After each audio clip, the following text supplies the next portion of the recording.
नमस्कार, एक बार फिर से आप सभी स्टूडेंटों का स्वागत करता हूं अपने चैनल में। दोस्तों आज के वीडियो में एक बार फिर से हम हिंदी के इंपॉर्टेंट क्वेश्चन प्रैक्टिस करने वाले हैं। इससे पहले मैंने फर्स्ट और सेकंड पार्ट ऑलरेडी अपलोड कर रखा है, जिसमें हम 50 इंपॉर्टेंट क्वेश्चन डिस्कस कर रहे हैं।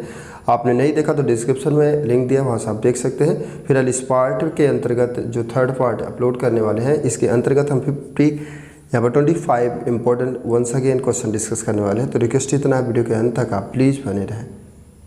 तो आइए शुरुआत करते हैं। जैसे कि आप देख रहे हैं कि अब तक हमने 50 इंपॉर्टेंट क्वेश्चन डिस्कस कर दिया, जो कि दो पार्ट के अंतर्गत है। तीसरे पार्ट के अंतर्गत 51 से हमने स्टार्ट करने हैं क्वेश्चन।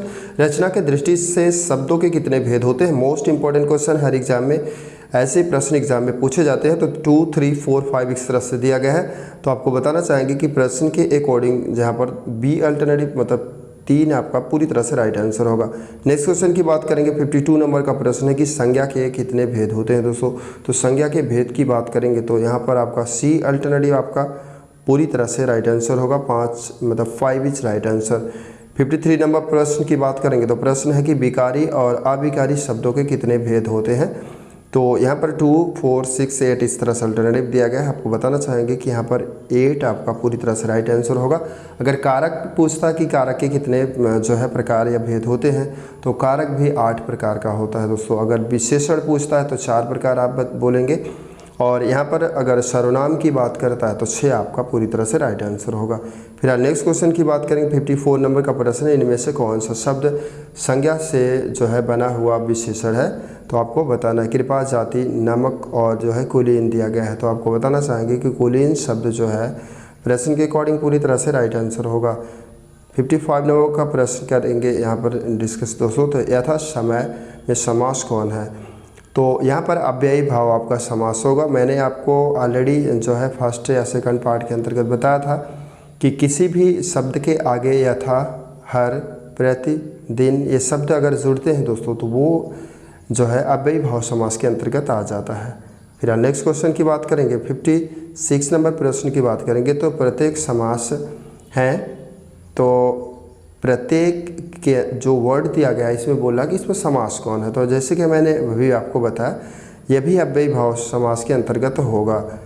तो ये आप जान के रखें। फिर नेक्स्ट क्वेश्चन की बात करेंगे। 57 नंबर का प्रश्न है कि तिरंगा है, मतलब कि तिरंगे में कौन सा समास के अंतर्गत आएगा। कर्मधारय दिया दोस्तों, बहुब्रीहि दिया गया है, द्वंद्व दिया गया, इनमें से कोई नहीं दिया गया। तो आपको बताना चाहेंगे कि तिरंगा में बहुब्रीहि समास होगा, चूँकि तिरंगा इकलौता है। तो जो ब्रह्मांड में इकलौता होगा, दशानन हो गया, पंचानन हो गया, और भी जो वर्ड्स हैं जो सिंगल हैं, इकलौते हैं, वो बहुब्रीहि की कैटेगरी में ही जाते हैं। 58 नंबर प्रश्न की बात करेंगे। तो यहाँ पर दिया कि कवि का स्त्रीलिंग रूप क्या होगा। ये भी प्रश्न एग्जाम में बहुत बार पूछा गया। तो कवित्री आपका होगा। ये आप अल्टरनेटिव अच्छे से देख लें, चूँकि यहाँ पर जो शब्दों का इस्तेमाल किया गया है थोड़ी सी परिवर्तन करके दूसरा अल्टरनेटिव भी बनाया जाता है, इसलिए इसको स्पष्ट जान लें कि कैसे लिखा जाता है। तो 59 नंबर प्रश्न की बात करेंगे। तो सूर्य का पर्यायवाची सूर्य का स्त्रीलिंग रूप क्या है। यहाँ पर ये प्रश्न है। तो आपको बताना चाहेंगे कि सूर्या जो डी अल्टरनेटिव दिया गया दोस्तों, ये आपका पूरी तरह से राइट आंसर होगा। ये मेल कैटेगरी है, इसको फीमेल में कन्वर्सन करेंगे तो सूर्य आपका राइट आंसर होगा। फिर नेक्स्ट क्वेश्चन 60 नंबर प्रश्न की बात करेंगे। पेड़ से फल गिरा, इसमें से कौन सा कारक के अंतर्गत होगा। जैसे कि मैंने बताया कारक 8 प्रकार का होता है। तो संबंध, अपादान, संप्रदान, अधिकरण, इस तरह से अल्टरनेटिव आपके दिए गए हैं। तो 60 नंबर की बात करेंगे दोस्तों तो अपादान होगा, क्योंकि अपादान का जो है लॉजिक होता है कि कोई चीज़ जब अलग होती है और से संबंधित होगा, मतलब यूज़ करेंगे जो है से, और वो चीज़ें अलग होगी। जैसे पेड़ से पत्ता गिरता है अलग होता है, फल गिरता है, कोई चीज़ें अलग होंगी तो अपादान होगा। और से का इस्तेमाल करके अगर जो है वो चीज़ें जुड़ती हैं दोस्तों तो करण के अंतर्गत उसको हम करेंगे। मतलब से जुड़ाव है तो करण, अलगाव है तो अपादान, इतना जान के रखें। 61 नंबर प्रश्न की बात करेंगे। तो यहाँ पर दिया गया कि वह जो है कुल्हाड़ी से वृक्ष काटता है। इस वाक्य में से किस कारण कारक की विभक्ति है। तो से लगा हुआ है। तो यहाँ पर अधिकरण, संप्रदान और करण और अपादान इस तरह से अल्टरनेटिव आपके दिए गए हैं। तो आपको बताना चाहेंगे कि यहाँ पर करण होगा दोस्तों, क्योंकि वो पेड़ को कुल्हाड़ी से काट रहा है, मतलब से का इस्तेमाल किया गया है, लेकिन ये इससे जुड़ा हुआ है, मतलब कुल्हाड़ी के साथ पेड़ को काट रहा है। तो जहाँ पर जुड़ाव होगा और से का इस्तेमाल करेगा तो करण होगा। जहाँ पे अलगाव होगा, जैसे कि इससे पहले की एग्जाम्पल आपने देखा, तो वहाँ पर अपादान होगा। अलगाव, अपादान और जुड़ाव की बात करेंगे तो करण आपका पूरी तरह से राइट आंसर होगा। फिर आज 62 नंबर प्रश्न की बात करेंगे। माँ ने बच्चे को जो है बुलाया, इस वाक्य में को किस कारण की विभक्ति को प्रदान करता है या बताता है। तो संप्रदान, कर्म, करण और अपादान इस तरह से आपके अल्टरनेटिव दिए गए हैं। तो अच्छे से आपको समझना है, यहाँ पर कर्म होगा, कर्म का मतलब होता है को। क्लियर। तो कर्म में को का इस्तेमाल किया जाता है। जो आपका यहाँ पर कारक होता है वो 8 प्रकार का होता है। इनमें पूरा चीज़ें दी गई हैं। एक बार आप उसके लोप को पढ़ लेंगे तो सारे क्वेश्चन को आसानी से कर लेंगे। अध्यापक शब्द का स्त्रीलिंग क्या होगा। तो सिंपल सा क्वेश्चन है लेकिन एग्जाम की दृष्टि से मोस्ट इम्पॉर्टेंट है। तो अध्यापिका आपका होगा। कैसे वर्डों को लिखा गया इसको आप अच्छी तरह से देख लें, क्योंकि यहाँ पर आप अगर अक्षरों में थोड़ी सी डाउटिंग करके देगा एग्जाम में तो आप फंस सकते हैं। तो 64 नंबर प्रश्न की बात करेंगे दोस्तों। तो नायक शब्द का स्त्रीलिंग क्या होगा।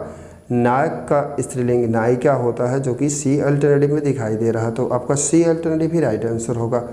यहाँ पर 65 नंबर प्रश्न की बात करेंगे। तो महाशय शब्द का स्त्रीलिंग क्या होगा दोस्तों। तो यहाँ पर सी अल्टरनेटिव में आपका पूरी तरह से राइट आंसर होगा। फिर नेक्स्ट क्वेश्चन की बात करेंगे तो प्रश्न है कि नेता शब्द का स्त्रीलिंग क्या होगा। तो नेत्री यहाँ पर अल्टरनेटिव में फर्स्ट अल्टरनेटिव में दिया गया है दोस्तों। और 66 नंबर का प्रश्न है, जो राइट आंसर होगा आपका फर्स्ट अल्टरनेटिव भी प्रश्न के अकॉर्डिंग पूरी तरह से राइट आंसर होगा।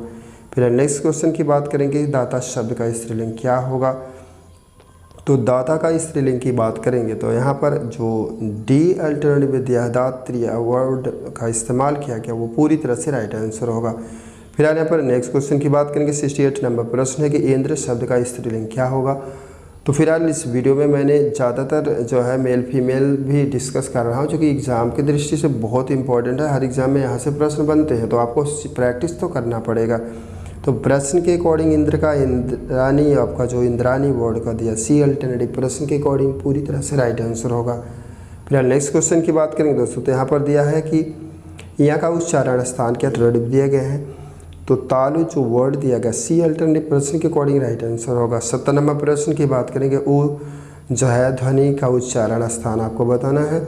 तो ये भी सारी चीज़ें याद करना होगा कि कंठ, तालव्य, मूर्धन्य, ये जो कैटेगरी के अंतर्गत कौन कौन से शब्द आते हैं, अगर आप याद कर लेंगे तो इन प्रश्नों को गलत कभी नहीं करेंगे। फिलहाल यहाँ पर आपका बी अल्टरनेटिव प्रश्न के अकॉर्डिंग पूरी तरह से राइट आंसर होगा। फिर नेक्स्ट क्वेश्चन की बात करेंगे। प्रश्न 71 नंबर का प्रश्न है कि समुच्चय का संधि विक्षेप करिए दोस्तों। संधि से भी प्रश्न होता है। तो सम प्लस उत प्लस आय आपका जो बी अल्टरनेटिव दिया गया है प्रश्न के अकॉर्डिंग पूरी तरह से राइट आंसर होगा। यहाँ पर 72 नंबर प्रश्न की बात करेंगे। सूर्योदय का सही संधि विच्छेद करिए दोस्तों। तो यहाँ पर सूर्योदय का जब विच्छेद आप करेंगे तो यहाँ पर आपका अल्टरनेटिव जो सही होगा वो सी अल्टरनेटिव सूर्य प्लस उदय आपका पूरी तरह से राइट आंसर होगा। फिर नेक्स्ट क्वेश्चन की बात करेंगे। 73 नंबर का प्रश्न है कि महेंद्र का संधि विच्छेद क्या होगा। तो महेंद्र का संधि विच्छेद यहाँ पर बात करेंगे तो महा प्लस इंद्र आपका मतलब सी अल्टरनेटिव प्रश्न के अकॉर्डिंग राइट आंसर होगा। 74 नंबर प्रश्न की बात करेंगे। तो क्या आप जा रहे हो। तो यहाँ पर क्या जो शब्द का कौन सा निपात है ये आपको यहाँ पर बताना है दोस्तों। तो 74 नंबर प्रश्न की बात करेंगे तो यहाँ पर क्या का मतलब सिंपल सी बात है कि प्रश्न बोधक है, प्रश्न हो रहा है तो प्रश्न ही होगा। सिंपल सा क्वेश्चन है। 75 नंबर प्रश्न की बात करेंगे। मैं भी यह जानता हूँ, इनमें भी कौन सा जो है कौन किसके कैटेगरी में आएगा ये आपको बताना है। तो यहाँ पर जो फर्स्ट अल्टरनेटिव दिया गया है पूरी तरह से राइट आंसर होगा। तो फिलहाल दोस्तों इस वीडियो में मैंने एक बार फिर से जो है 51 से 75 तक क्वेश्चन को डिस्कस किया, जो कि मोस्ट इम्पॉर्टेंट है परीक्षा की दृष्टि से। तो इस वीडियो में बस इतना ही। वीडियो अच्छा लगे तो वीडियो को दोस्तों के साथ शेयर करें। मिलते हैं अगले वीडियो में कुछ और नया लेके। वीडियो देखने के लिए दिल से बहुत बहुत आभार।